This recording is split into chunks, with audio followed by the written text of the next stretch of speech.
මේ බලන්න යාලු මුහුදේ තනියම ඉන්න යෝධයෙක්. අහස වලාකුළුවලින් බරයි. මුහුදත් රලවලින් බරයි. ඒත් මේ රතු සහ කළු යෝධයා නවතින්නේ නෑ. මේක ඔයිල් ටැංකර එකක්. නැත්තම් බල් කැරියර එකක්. රටවල්වලට ඉන්දන තෙල් බාණ්ඩ ගෙනියන නැවක්. බලන්නකො කොහොමද රල නැවේ බඩටම වදින්නේ.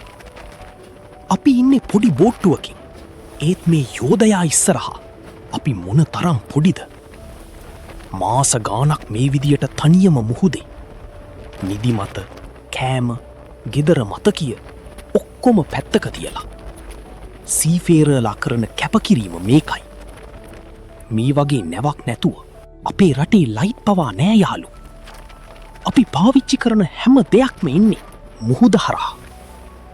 මේ තමයි ශිප් ලයිෆ් එක. සුන්දරයි ඒත් අමාරුයි. තව මේ වගේ රියල් පෝට් ලයිෆ් සහ ඕෂන් වීඩියෝස් බලන්න ඕෂන් පල්ස් එකට සබස්ක්‍රයිබ් වෙලා අපිත් එක්ක එන්න.